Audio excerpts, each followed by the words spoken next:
카이어 스루프 타임즈 2023년 12월 31일자 2023년의 마지막 날의 타임즈 뉴스를 시작을 해보도록 하겠습니다. 내용이 좋았다고 생각하시면 구독, 좋아요 부탁드리고 또한 오늘 거는 약간 시간이 걸릴 것 같아요. 배속 보시기를 바랍니다. 오늘 편집의 1순위를 장식한 것은 우리 김정은 동지라고 얘기하면 안 되겠지만 김정은 대한민국 것들과 통일 못해 전 영토 평정 위한 준비, 최혜승 기자가 조선일보에서 보도를 했습니다. 다 읽어보는 게 의미가 있을 것 같아요. 미국의 식민지 졸개에 불과한 괴이한 족속들과 통일 문제를 논한다는 것이 우리의 국격과 지위에 어울리지 않는다며 북남 관계는 더 이상 동적 관계, 동질 관계가 아닌 적대적인 두 국가 관계, 전쟁 중에 있는 두 교전국 관계로 완전히 고착됐다. 이렇게 표현을 소개했습니다.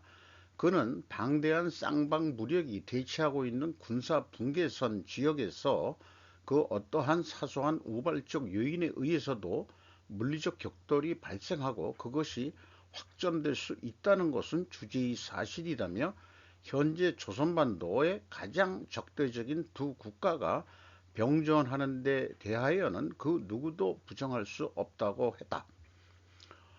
역대 남조선의 위정자들이 들고 나온 대북정책, 통일 정책들의 공통점이 있다면 우리의 정권 붕괴와 흡수 통일이라며 우리 제도와 정권을 붕괴시키겠다는 괴뢰들의 흉악한 야망은 민주를 표방하든 보수의 탈을 썼든 조금도 다를 바가 없었다라고 표현을 하고 있습니다. 그러니까 종북 주사파들이 지들이 아무리 민주 이름으로 한다 그래도 만약에 그 적화가 됐다 하더라도 남쪽 출신들은 아마 정치적으로 그 숙청이 될 운명이라는 것은 뻔한 얘기입니다. 남조선에서 산 애들이 무슨 민주 이름으로 뭐라고 얘기한다 그래도 어, 자기네들의 그 정권 유지를 위해서는 다 제거할 거라고 저는 그렇게 예상이 돼요. 만일의 경우를 대신해서 자관 남조선 전 영토를 평정하기 위한 대사변 준비에 계속 박차를 가하 나가겠다 이렇게 이제 소개를 했습니다. 그리고 별도 뉴스 제목으로 김정은 남북관계 더 이상 동족관계 아닌 전쟁 중인 교전국 관계라는 것으로 또 별도 뉴스 제목으로 보도한 게 있는데 이거 우리가 깜빡 잊지만 외국 이 저명 인사들도 한국은 실질적으로 휴전 상태이지 전쟁 중인 국가다. 이렇게 이제 인식하는 것이 좋을 거다. 그런 얘기를 했습니다. 어쨌든 이제는 그 남이고 적이다 이렇게 얘기를 하는데 근데 이런 표현을 해보고 싶어요. 이스라엘과 아랍은 아브라함까지 고대사로 거슬러 올라가면 형제지간이었다. 왜 사우디가 아브라함 협정을 했겠는가? 그 이스라엘하고 사우디아라비아하고 아브라함 협정을 맺을 때 왜 제목을 아브라함으로 했느냐 그러면 그 알고 역사를 알고 있다는 얘기예요. 거슬러 올라가면은 다 그 아브라함의 자손들이다 이런 얘기란 얘기죠. 그거는 좀 잊지 않겠다 그러고 싶어요. 그런데 앞에 거는 그 조선일보의 기사인데 제목으로 보면은 조금 약간 그 뉘앙스가 틀립니다. 김정은 요 가로 열고는 제가 그 놓았어요. 뜻이 잘 안 통해서 자신들이 노선과 다른 한과 통일 성사 될 수 없다는 것이 결론. 김보연 기자가 조선 비지에서 보도를 했는데 북한 노동당 중앙이 제9차 전원회의에서 내년 군사정찰위성 3개 발사하겠다는 걸 먼저 그 위로 뽑고 하나의 민족, 하나의 국가, 두 개 제도에 기초한 자기네들의 조국 통일 노선과 극명하게 상반되는 흡수통일, 체제통일을 국책으로 정한 대한민국 것들과는 그 언젠가도 통일이 성사될 수 없다는 것이라고 했다. 그러니까 통일 안 하겠다는 얘기 아니고 적화 통일하겠다는 것은 끊임없이 변화되지 않는 북한의 목적인 거죠. 그래서 어, 이 김 위원장은 이제 현실을 인정하고 남조선 것들과의 관계를 보다 명백히 할 필요가 있다며 우리를 주적으로 선포하고 외세와 야합하여 정권 붕괴와 흡수 통일의 기회만을 노리는 족속들을 화해와 통일의 상대로 여기는 것은 더 이상 우리가 범하지 말아야 할 착오라고 생각한다. 그럼 자기네들이 한국을 화해와 통일의 상대로 그동안에 여겼냐? 이렇게 한번 또 질문을 생각해 볼 수 있어요. 그런데 며칠 전에 뉴스를 되돌아보면은 일본 측 데일리 뉴스에서는 일부 일본 언론이 남북을 국가로 취급하는 남북 통일 어려움 판단하나 에서 북한이 대한민국이란 용어를 사용한 것을 한국 언론은 남북 통일을 전제로 하지 않는다는 섣부른 해석을 한 거를 이쪽 그 데일리 뉴스에서 소개를 했는데 섣부른 해석이었다고 이렇게 생각이 됩니다. 한국 언론의 그 경망함을 나타내는 그런 상황이 벌어진 거죠, 지금. 다시 남조선 것들이라는 용어를 사용했습니다. 대한민국어는 명칭도 사용하지 않고 어쨌든 그래도 국가라는 것은 인식을 서로 하고 있는 거죠. 그것은 뭐 전번에도 얘기했지만은 유엔에 동시가입을 했다는 얘기는 전 세계적으로 국가라고는 다 인정을 받는 거죠. 그래서 우린 휴전 상태일 뿐이다라는 거 우리도 안 잊고 있다 하는 것은 김정은이도 좀 알아야 될 거 아닌가 이런 생각을 합니다. 그러면 이건 우리나라 그 보수 언론의 그 뉴스 보도지만은 기자에 따라서 뉘앙스가 약간 다른 것 같은 느낌이 있는데 그러면은 AFP에서 그 제목을 뽑은 거는 N 한국의 김 혹시 모를 전쟁에 대비할 것을 군에 지시했다. 이런 것이 이제 외국이 바라보는 관점이겠죠. 북한 지도자 김정은이 한국에 대한 새로운 핵 공격 위협과 한반도에서 언제든지 발발할 수 있는 전쟁에 대비하기 위한 군사 무기 증강 명령으로 한 해를 마무리했다고 국영 언론이 일요일 보도. 그리고 통제할 수 없는 위기 상황이라는 용어를 국내 언론에서는 이런 식의 표현이 없는데 이 자리에서 김 위원장은 더 이상 한국과의 화해와 통일을 추구하지 않겠다고 말했고 그는 한국과 미국이 촉발한 통제할 수 없는 위기 상황이 지속되고 있다고 말했다. 자기네들을 주적으로 선언한 사람들을 더 이상 생각해서는 안 될 실수라고 믿습니다. 라고 그 회의 때 얘기했다는 거죠. 조선중앙통신은 김 위원장의 말을 이용해 그동안의 화해와 통일의 상대라고 했는데 이제 화해와 통일의 상대가 아니라는 것처럼 뉘앙스를 풍기고 있지만은 어, 영토를 무력으로 장악하겠다 하는 것은 변하지 않은 것 같죠. 그렇다면은 일본 측에서는 이게 연합뉴스가 일본판이지만은 연합뉴스가 그 뭐 우리나라에서도 우리나라 거지만 일본에서도 그 크게 이제 그 보도를 하는 그런 뉴스 매체인데 북 24년 정찰위성 세로 3기 발사 당 중앙위 총회 폐회 요렇게 좀 간접적으로 연합통신은 얘기하고 있어요. 연합뉴스는 조금 고개를 갸웃하게 됩니다.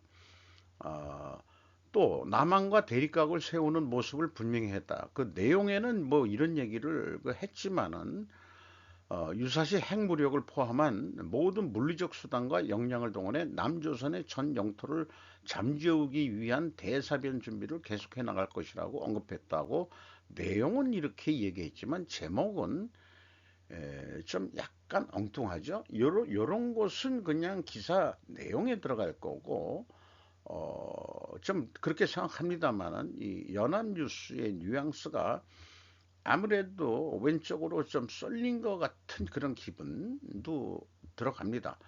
그런데 개인적으로 이런 생각을 해봐요. 한글을 같이 쓰면 오래 단절되어도 대화는 되긴 될 거. 의사소통은 돼갔지요. 뭐 단어가 틀려지고 뭐 그런 것도 있겠지만은 어느 정도는 뭐 사투리를 서로 얘기를 하는 것 같은 거지만 한글을 같이 쓴다는 얘기는 우리 그 위대하신 세종대왕님께서 만들어 주신 한글을 통해서 어, 제 시대 때 세대 때는 모르겠지만은 언젠가는 서로 그 통일이 돼서 어, 지방 사투리 쓰는 사람들하고 같이 어울릴 수 있는 그런 때가 그래도 그 오지 않겠냐 하는 개인적인 희망. 하지만은 당분간은 따로따로 그냥 살자. 그러나 니들은 적이다. 라는 거는 있지 않을 거다. 그런 생각을 하게 됩니다. 그런데 북한이 9차 전원회의에 이런 강경한 발언을 한 배경이 이런 거하고도 연결이 될 것 같아요. 미국은 상계전선에서 전쟁을 벌일 준비가 되어 있지 않습니다라고 조엘 코트킨이 텔레그라프에서 보도를 했습니다. 29일 날 우리의 짧은 관심사 세계에서 우리는 한 번에 하나의 전쟁을 이해할 수 있을 뿐인 것 같습니다. 그러나 우리 순간은 전 세계적으로 갈등을 야기시켰습니다. 이스라엘 대 하마스, 러시아 대 우크라이나, 중국 민주주의 대 공산당, 그러나 이러한 상이한 전투들은 사실 하나의 전쟁에 속합니다. 미래를 지배하기 위한 투쟁입니다. 이렇게 미래를 지배하기 위한 투쟁이다. 이렇게 정의를 내리고 있네요. 특히 중국이 전 세계 권위주의 정권과의 동맹을 확보해가지고 천연자원도 확보해가지고 세계 패권을 유지하려는 이루려는 그런 거를 소개를 하고 있고요. 그거에 대응해서 다른 쪽에는 일본, 한국 그리고 아마도 가장 중요하게도 모디가 이끄는 인도와 같은 서방과 비유럽 동맹국들이 있다는 것도 표현을 하고 있습니다. 역사적 유사점이 문제가 된다 이렇게 표현하고 있고 더 넓은 전쟁에서 승리하는 것은 강력한 산업 기반, 군사적 준비 그리고 내부 사기 세 가지에 달려 있다. 미국이 이런 세 가지를 다 해야 된다라고 그 주장하는 것 같아요. 또 그래야 될 거고 아프가니스탄의 굴욕적인 퇴각이라고 얘기했는데 사실은 에, 그 퇴각하고 싶어서 한 거지 굴욕적인 거라고까지는 생각을 하고 싶진 않습니다. 미국의 이득이 되니까 퇴각을 한 거라고 저는 봐요. 그리고 현재 상황은 대만의 TSMC가 애플, 인컴, 퀄컴, AMD, 엔비디아 등을 공급하고 있다. 또 F-35 전투기에 사용되는 반도체를 생산하고 있다. 이런 상황이다. 이런 얘기죠. 그래서 민주주의 세계는 다시 재앙을 향해 목육봉을 걷고 있다. 이렇게 표현했는데 이제 서구가 그냥 안전빵으로 생각하지 말고 물리적 수단을 계속 무시하면 안 되고 뭐 군수 그러니까 그 군비를 다시 재무장해야 되지 않겠냐 하는 쪽의 뉴스 뉘앙스를 풍기고 있습니다. 이런 뉴스들, 북한 뉴스와 이런 뉴스들을 이렇게 읽고 보니까 이런 생각을 제가 해봤어요. 미국이 세계 패권을 유지하는데 가장 큰 제약은 무엇인가?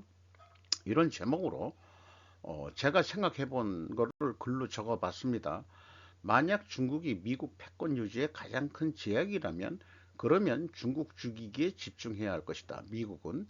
그런데도 지연 전술을 사용하고 있는 것 같이 보이는데 원인이 있을 것이다. 북한에 대해서도 마찬가지다.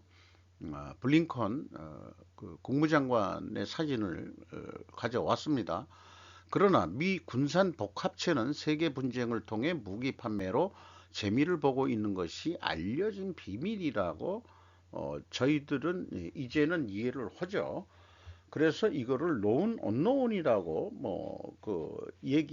정리할 수 있는 거 아닌가 이렇게 생각이 돼요. 그리고 실질적으로 미국이 세계 패권국이 된 것은 자기네가 패권을 갖겠다고 해서 갖게 된 게 아니고 1, 2차 세계대전에 참전함으로써 어쩔 수 없이 참전함으로써 그 군수산업이 발전 안 할 수밖에 없었고 2차 대전 후에는 영국을 대신해서 세계 패권이 됐죠.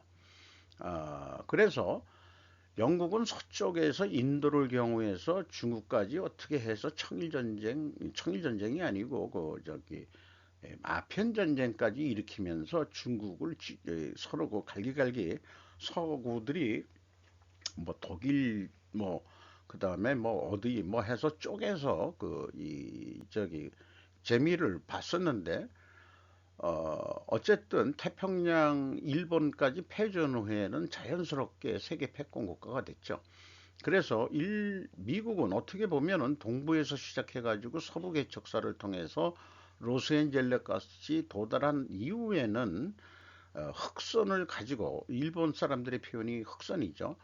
어, 일본을 그때 문호 개방했다가 중국처럼 키웠다가 너무 기고만장해져서 2차 대전 태평양 경쟁에서 완전히 핵폭탄으로 그냥 깨갱하게 만들었고 이제 중국하고 좀 잘해보자 민주주의가 될 것 같다 이런 희망을 했는데 아니올 시다가 되니까 지금 죽이는데 전쟁은 아니고 경제 전쟁으로 지금 중국 죽이기를 하고 있는 거로 보이는데 어쨌든 미국은 이 서부 개척사를 서쪽으로 계속해서 미국 입장에서는 서쪽으로 계속 가가지고 중국 땅까지 영국이 못 들어갔던 중국 땅까지 완전히 막으려는 게 아닌가라는 그런 시나리오를 생각해 보면은 대륙 진출의 교두보는 한반도가 될 수밖에 없습니다.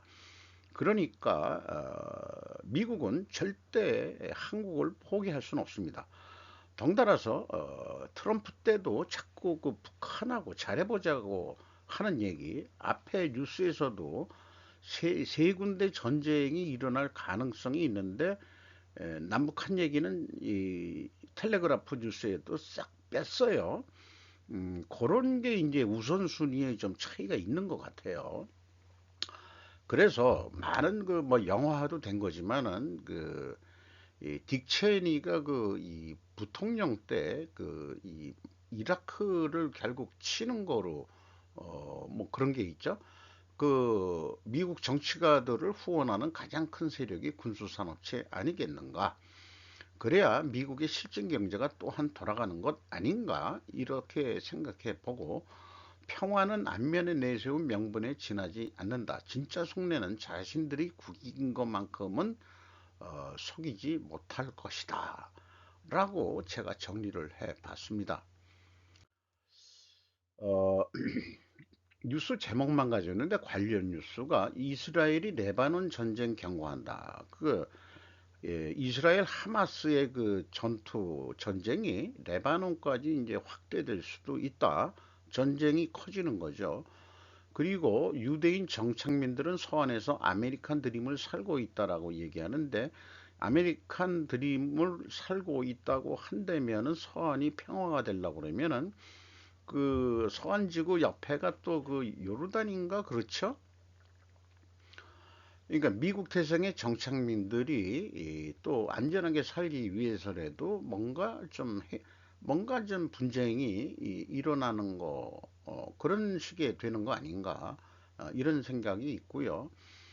연이어서 US 투데이는 북한 김정은 전쟁 준비, 미국의 전례 없는 행동을 이유로 들며 남조선 것들 이렇게 얘기를 했지만은 그렇게 얘기하면서도 사실상 미국을 염두에 두고 한 것은 우리나라 언론 뉴스에서는 그렇게 비유를 안 했는데 이렇게 US 투데이에서 보면은 미국의 행동이 이 한국을 꼬붕으로 삼아가지고 자기네들을 죽이려고 그런다 이런 얘기니까 자관 전쟁 준비를 하겠다 이런 얘기 같아요. 이렇게 이제 그 보는 시각이 자기네들 입장에서는 이제 미국을 건드리는 거를 뉴스 제목을 뽑아야 되겠죠. 그래서 우리나라 뉴스 쪽에서도 미국을 공격을 그 했다는 거 그거를 좀 언급을 했어야 되지 않겠냐 생각을 합니다. 김정은은 자기가 심도 있는 분석을 통해 한반도의 심각한 정치 군사적 상황이 한계에 도달했음을 보여준다고 말했다 하는 게 기사 핵심 주제입니다. 미국이 분쟁 지역 여러 곳에 뛰어드는 것은 매우 불리한 전략이다. 그래서 대화하자고 참는 것 아닌가라고 저는 생각을 한 거죠. 전 세계 군사력 비교를 했을 때 중국이 2위라고 하지만은 그 갭이 엄청나게 크기 때문에 솔직히 네 군데 다섯 군데 분쟁이 일어나더라도 미국은 다 참전할 수 있을 거라고 저는 믿습니다. 군사력의 힘으로 그만큼 그 상대할 수 없는 큰 군사력을 가지고 있는 미국이라고 인정을 해야 될 겁니다. 자, 여기까지 이제 말하자면은 그 위기, 이런 그 전쟁 위기, 이런 거에 대해서 좀 편집을 해 봤고요. 패러다임 전환, 패러다임 시프트라는 제목으로, 이창용 한국은행 총재가 언급했던 것을 연말 정리 겸 해가지고 보면은 중국발 위험이 경제 리스크 1순위라고 이창용 총재를 얘기하면서 이제 그 중국 특수를 누리던 시대에는 끝났고 중국 중심 제조업 의존 구도를 벗어나는 패러다임 전환을 이루어야 한다는 것이다 했습니다. 그래서 요 이하 글은 제약이론 에세이에 향후 소개할 건데 이런 이 신구의 이 대립, 패러다임을 바꾸는 이런 내용에 대해서 그 좀 언급을 제가 좀 정리를 해봤고요. 사람들이 열린 마음이란 미명하에 사실은 서로 등 뒤에 비수를 품고 타협이라는 것을 하게 된다. 이게 이제 현실적인 건데, 근데 이러한 타협은 불행하게도 상승 효과를 노린 노력들이 주된 동의는 세력권제, 나발이다, 테리토리얼리즘이라고 해서 보수와 진보의 대립이라고 만약 한다고 그러면은 나름대로의 어떤 자기 그 권리 내지 지분을 잃지 않고자 하는 몸들이다. 그래서 우리가 이제 4개월뿐이 안 남았지만 보수가 총선 승리를 하기 위하여는 반드시 경제 성장 및 안정을 국민들한테 보여줘야 된다. 또한 경제 성장 및 안정을 보여주기 위해는 반드시 한미일 무역 다변화 강화를 해야 한다. 이렇게 얘기할 수 있을 거예요. 또한 보수가 총선 승리하기 위하여는 반드시 진보 세력을 포용해야 된다. 요게 요즘 필요할 것 같아요. 그렇게 되면은 이 우측에 있는 것은 어, 그, 이, 그 운동권 세력들을 제거해야 된다. 이런 거로 이제 그 연결이 될 수 있을 것 같습니다. 그리고 이 그러면은 이 보수 입장에서만 얘기하면은 좀 불공평하니까 그 진보 입장에서 얘기를 해보자면은 자 이제 그 민주당이 총선에서 승리하기 위해는 반드시 민주당도 경제 성장 및 안정을 보여줄 수 있어야 한다. 그리고 경제 성장 및 안정을 보여줄 수 있으려면은 자기네들은 한중 실크로드 교류 활동을 강화해야 된다. 중국과의. 그리고 또 한편으로는 진보가 총선에 승리하기 위해서는 보수 세력을 또 일부 포용해야 되지 않겠느냐. 이런 논리가 나올 수 있고요. 보수 세력을 포용하기 위해서는 운동권 정치 세력이 퇴장해야 되지 않겠느냐라는 논리가 나와서 상호 중국과의 그 이 실크로드 아주 광범위한 교류 협의회라는 게 새로 생긴 모양인데 여야 정치인들이 합쳐가지고 다 친중파 애들이죠. 이거하고 운동권 정치 세력 퇴장하고는 바로 대립이 됩니다. 주로 이런 이 교류 세력들이 운동권 세력 애들이니까 물론 젊은 애들도 들어와 있습니다만은 그래서 이, 이 타협을 하게 되면은 내부의 대립들이 해소될지는 모르지만 새로운 아이디어의 폭발을 뒷받침할 수 있는 이득이 가장 큰 단계로 미룬다. 그러니까 요걸 약간 흐리게 한 이유는 양쪽이 조금씩 B, C를 갖다가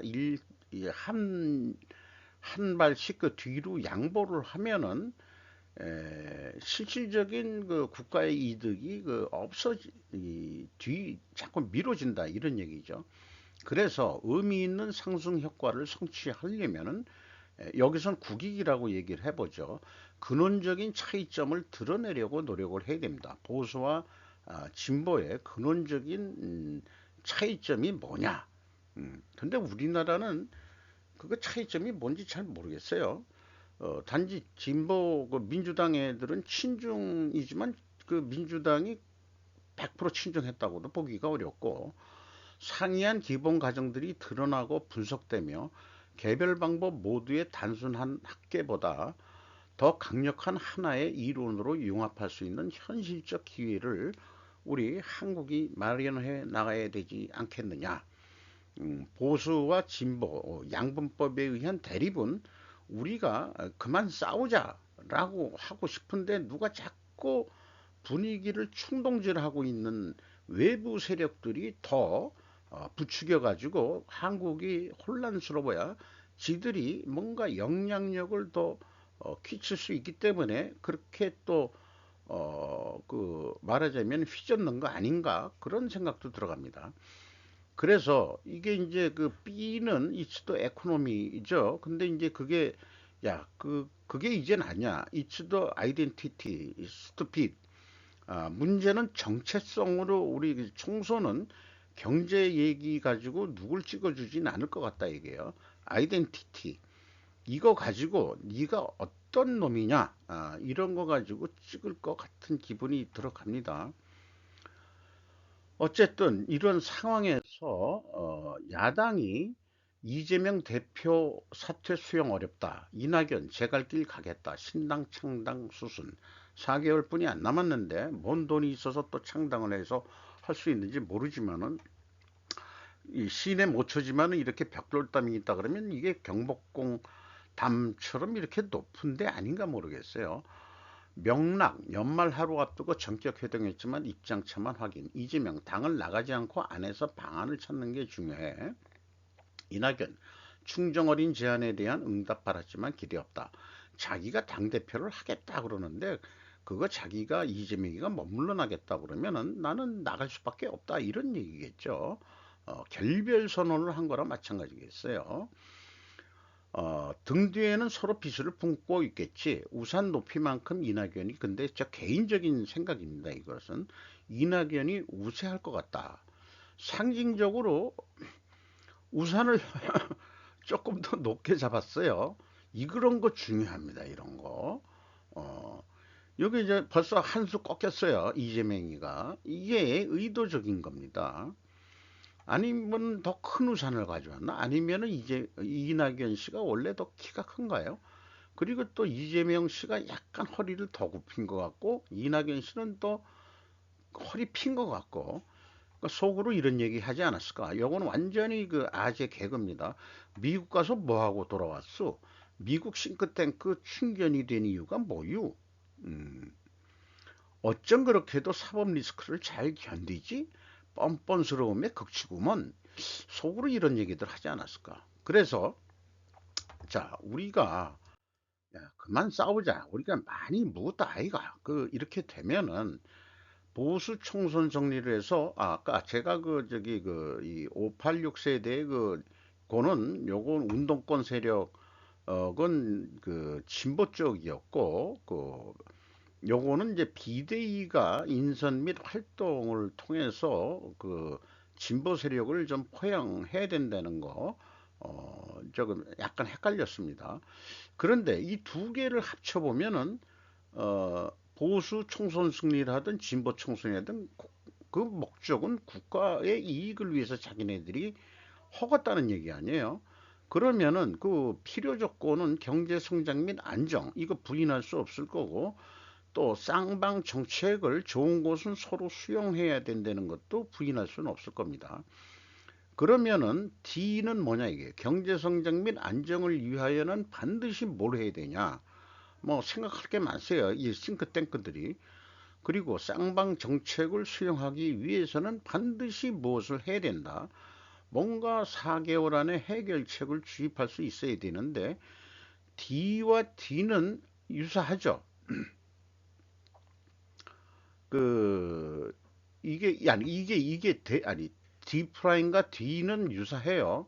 비대위 활동이나 운동권 정치 세력 퇴장은 어찌 보면 같은 얘기를 하고 있는 건데, 완전히 대립되는 것은 한미일 무역 다변화 강화하고 한중 실크로드 강화죠. 이것은 확실히 대립이 됩니다. 그러니까 위쪽은 친미고 민주당 애들은 친중인 거냐? 그런데 이게 한중 실크교류 협회가 또 여야 합동이다 이 말이에요. 그러니까 이것은 여야의 문제가 아니고 친중 세력이냐 친미 세력이냐의 대립으로 이 게임은, 총선 게임은 끝날 거, 아니 결판이 거기서 나지 않겠냐라는 논리적인 생각으로 이렇게 됩니다.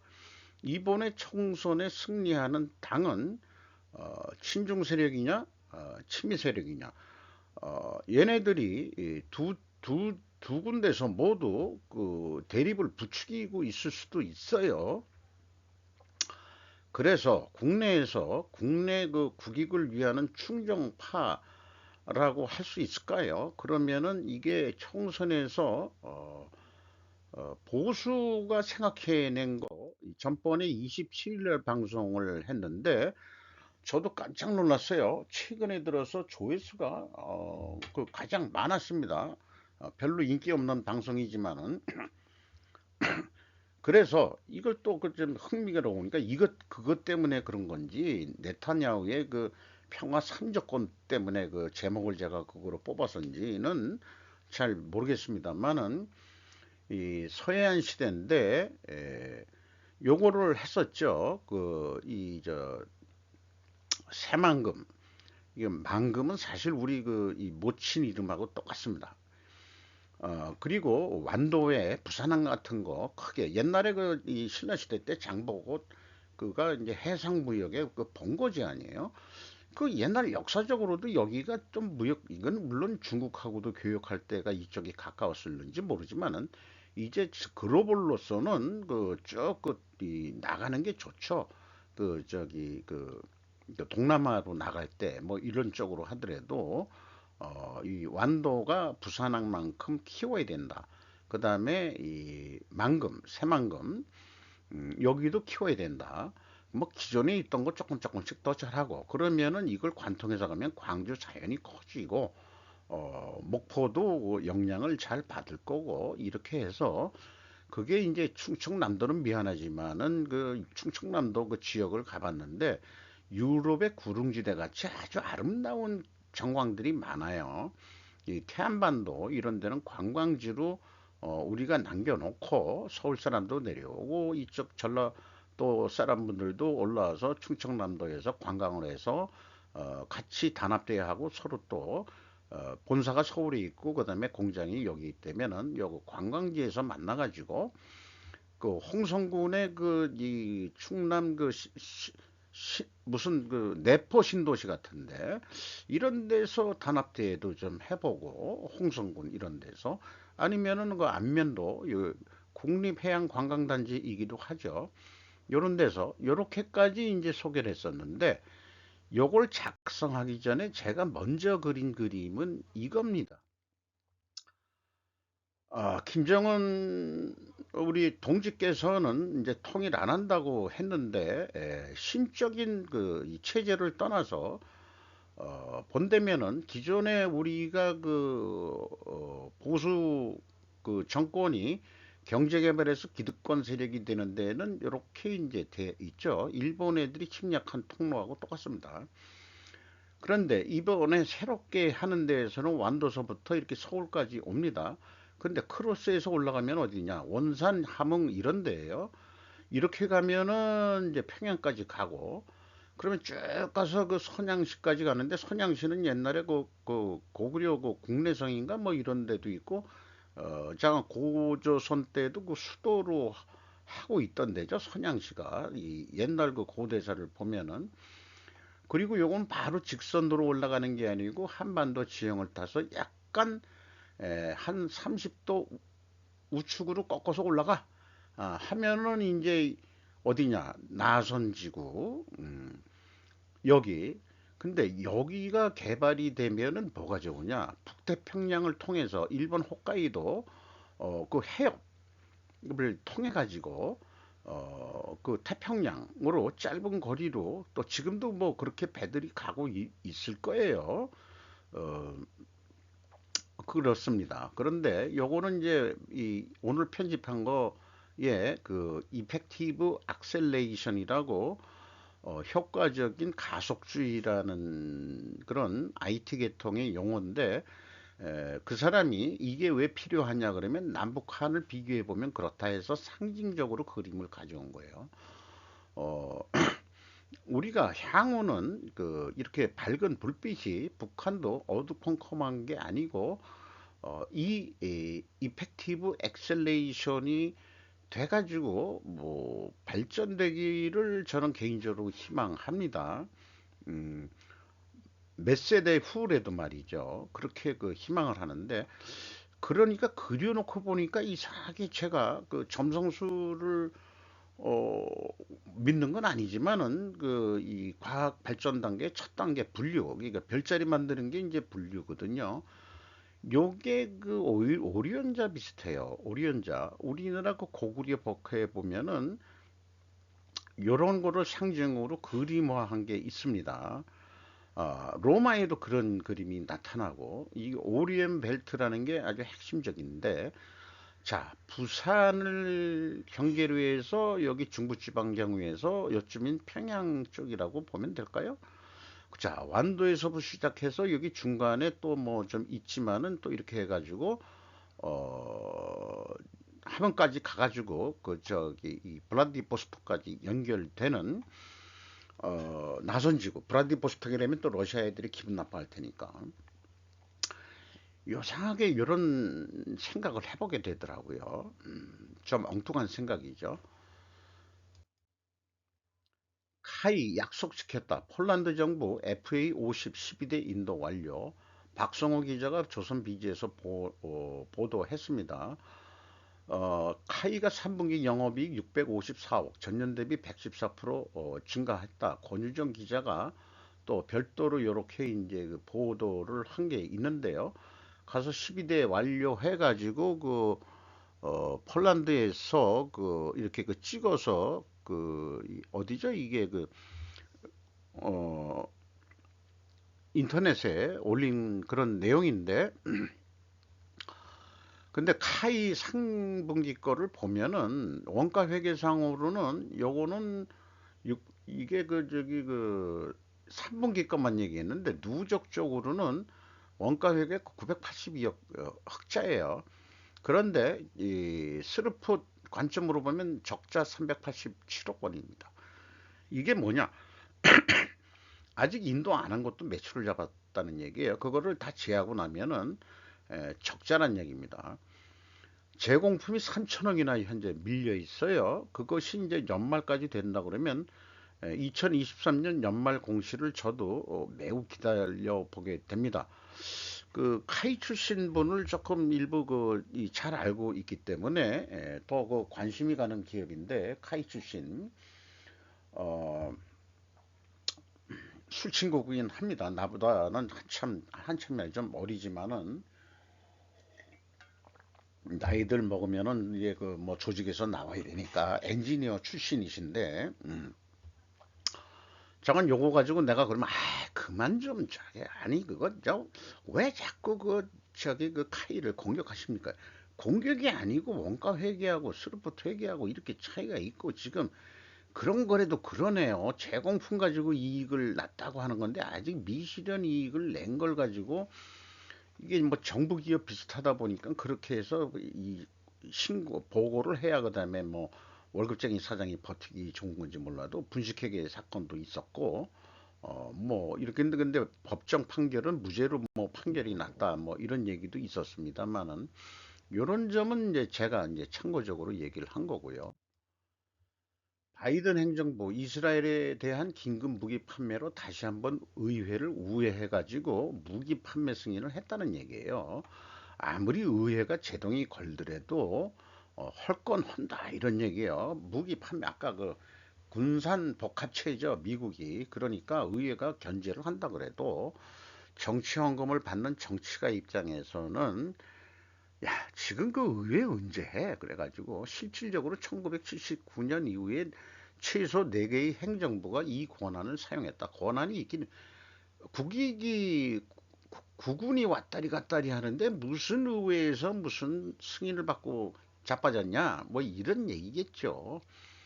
이런 거가 이 뉴스가 또 나왔고요. 그리고 일본 뉴스에서 2024년 한국이 반일 다시 중국 북한의 근접근의 거대 리스크 2023년 한국에서 일어난 진실과 2024년 한국에서 앞으로 일어날 진실이다. 뭐가 진실이 되는 건지 모르겠어. 풍장이라고 제 한국에 있는 컨설턴트라는데 난 이게 예명인 것 같은데 이런 외자가 없잖아요. 일본에는. 일본 이름은 네 글자 아니에요. 그 아무래도 이게 풍씨 뭐 이런 거로 보면은 한자로 이렇게 나오면 이게 제 한국에 있는데 이게 한국인인지 중국 사람인지 잘 모르겠어요. 현대 비즈니스라는 데인데 한국은 약간 비판적인 언론 매체 같아요. 한국은 변했다. 정말이냐? 이렇게 제목을 했고 그런데 이제 여기에서 이제 좌파 단체들 이런 거에 대해서 현재 윤 정권에 대해서는 자꾸 영부인을 관역에 걸고는 있지만 별다른 결과가 나오지 않자 절인내 자작극으로 위법성을 호소하기 시작했으니 어이가 없다라고 얘기를 하고 있습니다. 그중 하나가 윤 대통령의 부인 김건희 씨가 재미교포 목사에게서 고급백을 받았다는 의혹이다. 이걸 보도한 것은 좌파 매체의 서울의 소리였다는데 애초에 그 전달을 획책한 것이 서울의 소리로 밝혀지면서 자작의 자작극 비판이 나오고 있는 것이다. 여기에도 좌파의 수법이 엿볼 수 있다라고 공격을 하고 있습니다. 도대체 언제까지 그렇게 계속할 거냐? 니들은 이렇게 해서 그 이 문재인 정권 이하 뭐 이렇게 까고 있는데 또 이 북한 한국에서는 노조가 북한 연루등을 수사를 받고 있고 또 일부 노조는 완전 그 공산주의자들 아닌가 이런 판단을 하지 않을 수밖에 없는 그런 경우도 있죠. 그리고 그 분신 자살을 시도하는 그런 게 있는데 그걸 부추기긴 하든지 2m 정도 떨어진 장소에서 동료 간부가 분신을 멈추지 않고 지켜보고 있었다는 얘기는 사실은 사주한 거 아니냐. 네가 분신 자살하면은 우리가 너를 영웅으로 만들어 줄게. 꼭 그 저기 이슬람 테러리스트 같은 짓들을 하고 음,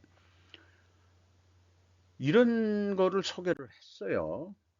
그리고 중관영 매체 한국 나토와 관계 강화 분쟁 촉발할 뿐 요건 중국이 그 뭐 연말에 와서 또 한국을 이렇게 공격하는데 아마 미국이 여러 군데 한꺼번에 그 전선을 맞닥뜨리기 어렵다 이런 얘기하니까 나토를 끌어들이는 것은 늑대를 집안으로 들임으로써 이런 식으로 얘기하고 마치 우리를 훈계하듯이 니 그러면 안 돼. 나 형님을 놔두고 니가 그러면 아이 되지.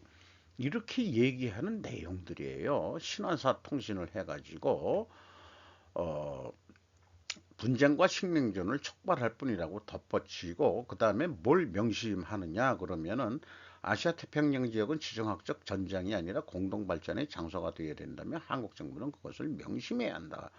이런 식으로는 그 큰 엉아가 그 꼬붕을 이렇게 훈계하는 것 같은 아주 기분 나쁜 XX들이에요. 겁박과 협박을 하는. 그래서 중공은 그래서 저는 주적이다 이렇게 보는 겁니다. 어, 나라 땅이 작은 나라도 중국을 항상 다 많이 해 먹었죠. 몽골도 해 먹었고 중국을 유린했고 만주족도 그 청나라로 유린해 먹었죠. 그렇게 당한 애들이 지금은 중화민족이라고 지들이 세계의 1등이라고 하고 있는데 도대체 인구가 많은 것 외에 뭐가 장점인지 물론 이제 문화적으로 당나라 때 그렇게 문화가 발전했다는데 당나라도 사실은 그 중화민족이 아니에요. 지금 그 역사 공부를 해보니까 이 신장 위구르족 였고 신라하고 그 혈통이 유사하니까 결국은 그 백제 세력 뭐 이런 쪽이 이제 오히려 중국하고 친했기 때문에 제가 나당 연합군에 의해 가지고 백제를 멸하는데 이렇게 뜻이 통하지 않았겠는가 그런 생각도 해보게 됩니다. 그래서 진실이다 아까 얘기를 했는데 진실조하고 있네라고 제가 얘기를 했습니다. 그 풍장이라는 컨설턴트가 오히려 여기 뭐 쭉 그거를 제가 다 읽을 필요는 없을 것 같고요. 어쨌든 윤 정권 덕분에 종북 사상자를 상대하지 않는, 듣지 않는 풍조가 고조되고 있다는 것은 좋은 분위기입니다. 종북주의자들. 서울의 소리를 또 옹호하는 자들도 있어요. 현재까지 우리나라는 그게 이제 그 뭐 이론적인 아니 합리적인 사고 방식이 아니고 한번 몰빵이 되면은 거기 안 헤어나오고 그러는 거죠. 그래서 요 굴공불씨는 제가 쓴 글입니다. 문재인 일파라는 인식은 다리를 허짚은 것이다. 그들의 프레임은 친일 매국노 척결이었는데 그들이야말로 친중 매국노들이다. 친중 매국노를 제거하면은 종북주의자들은 한데 묶어 쓸어낼 수 있다. 저는 그렇게 생각합니다. 꼭 본다. 친중이 더 큰 리스크이다라는 것이 저의 시각인데 기사 제목을 관심을 끌려고 너무 위협적인 표시를 하지 않았는가? 기고자인 풍장 또한 친중 끈앞을 아닐까? 이런 의심을 하게 됩니다. 이런 글들을 좌우대립을 의도적 또는 비의도적으로 유도하고 있어 보인다. 그런 제목으로 지금 한일 관계가 좋아지는데 그건 믿어도 돼? 뭐 이런 식으로 이제 말을 끌고 나가는 게 계속 갈등을 조장하는 게 이게 뭐 제한 컨설턴트라는데 풍장이라는 친구가 도대체 실체가 누군지 모르겠어요. 제 얘기는 그거를 얘기하는데 중국 얘기는 왜 빼냐 이거예요. 그러니까 중국 얘기는 한 언급도 안 하고 진보하고 보수하고의 대립을 부추기고 있거든요. 그러니까 이 친구는 아무래도 친중적인 그런 애 같고 중국성을 가지고 있는 애 같다. 이렇게 이제 생각이 드는 거죠. 나이가 몇 살 처먹었는지 모르지만은. 그리고 다이아몬드 온라인에서 스즈키 타카히로라는 사람이 2024년은 대혼란의 해로 철저한 3대 대책, 생활방위, 자산 형성, 의회의 마지막 하나는 이렇게 해서 2024년 일반 서민들이 어떻게 살아갈 거냐, 생활방위 어떻게 할 거냐. 그러면은 요거 우측에 있는 건 제가 이제 결론을 낸 건데 소비 전략 외에는 없지 않겠냐. 자산 형상은 어떻게 해서든지 생계형 월세 수입이라도 고정 수입을 좀 은퇴를 했다 그러면은 탈산소가 이제 의외의 그 마지막 하나인데 태양광을 좀 해서 뭔가 그 수입을 개인 지붕마다 올려가지고 뭐 이런 걸 해야 되지 않겠냐 이렇게 얘기하는데 한국의 그 박원순이가 제일 먼저 했죠. 근데 전부 다 중국산을 해가지고 완전히 그 친중 그 매국노가 됐죠 박원순이는. 그러니까 요런 거도 니들도 그 중국산 갖다 쓰겠다는 얘기냐? 스즈키 다카히로가 일본 자체에서 만드는 태양광을 쓰자는 얘기를 있었다면 내가 이런 얘기를 안 할 거예요. 그러니까 생활방위에 대해서 현재 그 젊은 세대들은 디프레이션밖에 경험을 하지 못했어요. 그래서 물가가 오른다는 것은 이상한 세상이라고 본다는 거죠.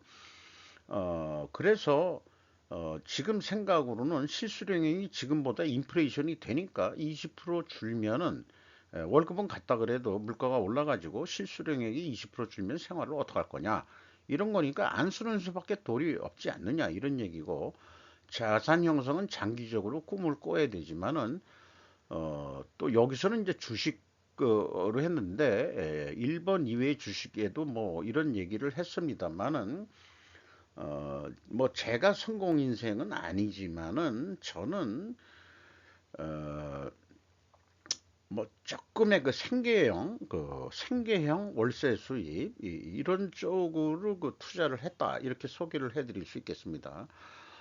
어쨌든 이제 노후 생활은 연금으로만은 할 수 없는 상태이기 때문에 일말에 조금의 그 고정 수입이 있어야 돼야 이제 살 수 있을 거다. 일본이나 우리나라 그 노인네들이 그렇게 생각이 됩니다. 그리고 탈산소는 의도적으로 좀 해야 된다. 이렇게 되는데, 아까 그 제가 그 충고한 대로, 중국 제품 쓰면은, 물론 싸지만은, 그러면은 이들이 또 그 정치인들이나 뭐 이런 사람들이 친중으로 자연히 거기서 돈을 버니까 친중 세력이 된다. 그러니까 그거는 탈산소에서 태양광을 하시더라도 비싸더라도 일본 제품으로 그걸 설치를 하세요. 아니면 한국 걸 수입해 가세요. 근데 한국 제품도 원료는 중국에서 들어올 수도 있어요. 어쨌든지 간에 중국산 살려면 한국산 좀 사주라. 이런 로비도 좀 해야 될 것 같기도 하고. 그리고 연말자전 술자리 숙취 해소에 라면보단 이 음식이 좋다라고 해서 연말이기 때문에 이걸 또 하나 편집을 해 봤습니다. 오이, 무, 콩나물 제가 다 좋아하는 거네요. 어쨌든 간 기능에도 그 콩나물은 좋다니까 콩나물 해장국이 역시 전통적으로 과학적으로 증명이 안 된 상태에서도 경험상으로 콩나물 해장국이 속풀이 하는 데는 아주 좋다는 거는 우리가 알고 있죠. 오이도 좀 해봤었는데 오이도 더 적극적으로도 좀 먹어봐야 되겠어요. 그 과음한 다음 날. 용의핵 밝히는 한국과학, 섭씨 1억도 불밝힌 K인공태양, 에너지 자립의 꿈 성큼, 이정현 기자가 조선비주했는데 핵융합 발전에 대한 한국핵융합에너지연구원의 윤시우 본부장을 인터뷰한 내용을 해서 우리나라가 세계 7대 핵융합의 꿈을 가지고 에너지가 그 100% 해외 의존을 하고 있는데 에너지를 하기 위해서 그 IT, AI 이런 거를 돌리려면은 막강한 전력이 필요한데 에너지를 어떻게 해서든지 얻어가지고 전력 생산을 해야만이 아까 그 이 이펙티브 엑셀레이션인 나만이 계속 유지될 수 있을 거라고 생각을 합니다. 그래서 오늘 그 뉴스에 실리콘밸리 우리나라 오로라 특파원이 이게 조선비즈인가 이것도 그런데 조선일보 칼럼이네요. 달콤 살벌한 효과적 가속주의에 대해서 얘기를 했습니다. AI 인공지능이 급속도로 가지 아니면은 주의해 가면서 가야 된다 이런 건데 현재 그 과학자들을 엔지니어들을 위해서는 가속 효과적 가속주의로 가야 된다는 그 이 물리학자가 창시자가 물리학자인 햄 벨든인데 X에서의 활동명은 베프 제조스라고 아마존 창업자 제프 베이조스의 이름을 따가지고 X에서 활동 아이디 네임으로 활동하고 있다는 거예요. 그리고 그 사람은 영웅들을 위한 이념을 만들고 싶었다고 말했다. 그래서 이펙티브 그게 엑셀레이션 효과적 가속주의 기술 발전을 위해서는 저질르자 뭐 이런 얘기 같습니다. 그거 상징적인 게 한국 한반도 사진을 이렇게 한 거예요. 한국이 효과적 엑셀레이션을 했기 때문에 지금 한국 사람들은 맨 땅에 헤딩고 했다 이거예요. 왜 그 미국은 그렇게 못하냐 이거예요. 그런 얘기로 소개할 것 같습니다. 2024년 그 월말 그 말일자를 해가지고 그동안에 제가 스루프 회계를 하면서 스스로 이런 방송을 하게 되면은 스스로 많이 배우게 된다는 것을 알게 됩니다. 그리고 잘못하게 된 오류도 발견하게 됩니다. 그래서 그냥 읽는 것보다도 이렇게 말하자면 발표한다는 거, 이러면서 자기 발전을 더 할 수 있는 게 이런 방송 아니겠느냐, 이런 생각을 하면서 이것은 제약이론 에세이에서 우리가 그 뉴스 언론 매체 등을 통해서 보는 뉴스 보도들을 결과 원인 결과의 과학적 사고 방식으로 저는 접근을 계속 해보고자 노력을 하도록 하겠습니다. 2024년에도. 그리고 과학의 발전 단계는 세 단계로 발전이 되어 왔는데, 첫째는 분류하는 역량이 있어야 되고, 두 번째로는 상관관계 수립을 하는 역량이 있어야 되는데, 상관관계의 맹점은 우연성의 의구심이 있고, 호는 조사된 내용이 불충분한 정보 수집에 있지 않느냐는 항상 그런 약점이 있습니다. 그래서 이 어떤 변수가 간과됐을 때 그 상관관계가 무너지고, 또 이 상관관계는 원인 결과 관계를 촉발하지 않기 때문에 이게 뭔가 잘못된 상관관계 견해를 밝혔다가 그게 아니다라고 되면은 이해관계자가 있는 적대자들에게 인격 모독적 인신공격을 수없이 당해가지고 사회에 잘못하면 매장이 되는 경우도, 우리나라 그 SNS를 통해서 이 활동을 하는 애들이 꽤 많죠. 남 죽이기, 정치적으로 이용당하기도 하고. 그래서 셋째 단계로 결과 원인 결과의 과학적 사고방식으로 저는 그 뉴스를 좀 자꾸 보고 싶고, 이 관계를 가면은 많이 숙고를 해야 되기 때문에 시간이 더 좀 걸릴지는 모르겠어요. 그래서 양보다도 향후는 어떤 주제, 어떤 그 테마 하나를 가지고 심사숙고해가지고 원인 과정을 세워서 그것을 다른 결과로 입증해내는 그런 것들이 어, 이 무슨 자연과학 이런 분야만이 아니고 사회 현상이나 정치 현상에 대해서도, 인간이 사는 것 자체가, 인간 자체가 자연의 산물이기 때문에 저는 적용이 될 수 있다고 믿습니다. 그래서 이 작업은 2023년을 마무리하면서 제 결론 같은 스카이어 스루프 타임즈의 결론 같은, 스루프 타임즈는 생존과 국익을 우선으로 하는 주제를 가지고 있습니다만은, 그 주제를 어떻게 풀어가느냐 하면은 과학적인 세 번째 단계 원인 결과 관계로 슬픈 뉴스를 그 좀 해가고 싶은 욕심이 있습니다. 오늘 상당히 오래 걸렸습니다. 거의 1시간. 그리고 그 원인 가정을 했는데 그게 상대방에 대한 인격 모독적이고 인신 공격적인 것이라면 그 원인은 원인으로서는 포기해야 된다는 인본적인 그런 것을 가지고 진행해 볼까 합니다. 그래서 이런 거 하나로 끝내려고 그랬는데, 몇 년 전에 제가 그 공부한 것 중에서 한병철의 에로스 정말 7장에 이런 아주 그 철학자가 이론에 대한 얘기를 했는데, 이게 빡 그냥 그 들어갔던 얘기입니다. 그래서 제가 어디 메모를 그 해놨는데 그걸 찾았어요. 이론은 실험으로 검증하거나 반증할 수 있는 가설이나 모델 이상의 의미를 지닌다. 저는 뭐 검증하거나 반증, 이걸 스루퍼트 회계를 분석하면서도 입증, 검증 또는 반증을 하는 거로 했는데, 그런 가설이나 모델 이상의 의미를 지닌다. 이론이라는 게. 이렇게 이제 이론을 높게 평가하고 있습니다. 이론은 고대의 선택적인 서사이면서 전인미답의 지대를 헤치며 열어가는 구별의 숲길이다. 이런 거를 내가 왜 잊어버렸었지. 한병철 철학자가 참 이론에 대해서도 이렇게 생각을 해냈습니다. 요즘 그 AI다 해가지고 데이터를 동력으로 하는 사유란 존재하지 않는다. 빅데이터 뭐 나발거리지 말라 이런 얘기예요. 빅데이터를 분석하고 귀속 및 종속 관계를 바탕으로 패턴을 찾아내는데, 인과관계는 그래서 할 수 없이 상관관계로 대체되어 버리는데, 그러니까 상관관계는 아까도 얘기했지만 약점이 있기 때문에 빅데이터로 그걸 보완하겠다는 거로 나갔는데, 세 번째 단계로는 절대 못 나가는 거겠죠.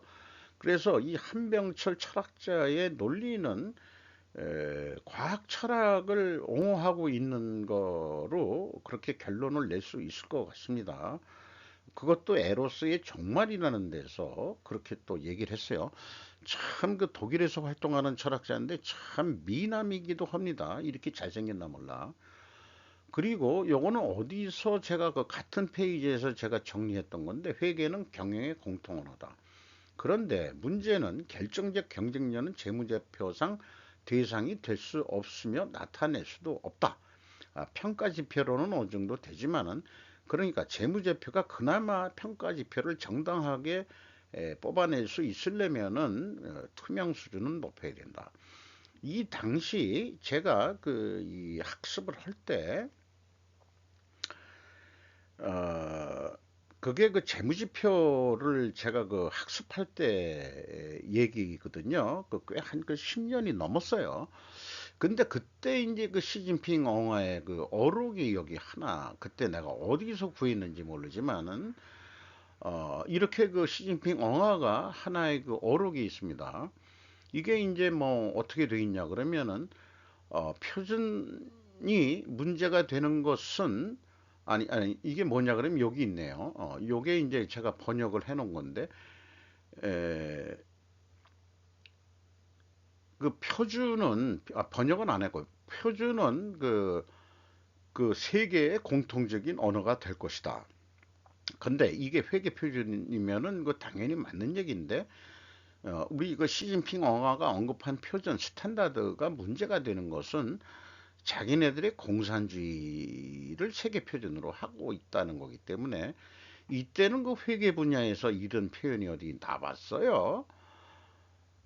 그때는 그 이인연임하고 끝날 줄 알았는데, 이제는 그 장기 집권 종신 쪽으로 가고 그 권력 야망으로 가서 이런 말을 한 게 이제 이 별로 의미가 없어진 것 같습니다만은, 그래도 이 표현을 그 시진핑 언어가 했다는 게, 표준은 세계적인 공통 언어가 될 것입니다.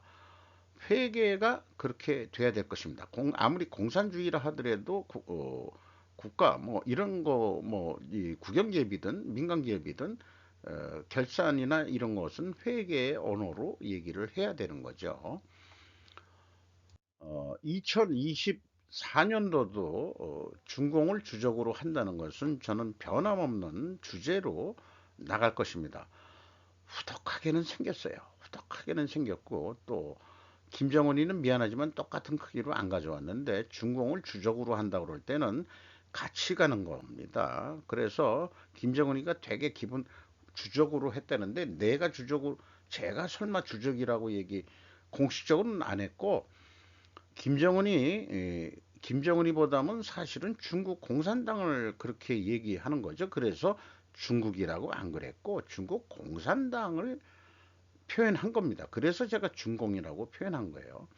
그래서 진보주의 정권이 재집권하게 되면은 반드시 중국의 정치 경제적 종속이 되는 그런 정치인들이 된다 그러면 우리나라가 바로 소멸되는 나라로 될 거라고 저는 그렇게 되기 때문에, 이 대립 관계에서 한쪽을 제거하지 않으면은 대한민국의 미래는 없다고 생각을 합니다. 이상 1시간 가까이 연말 특집이라면 특집일지를 마치도록 하겠습니다.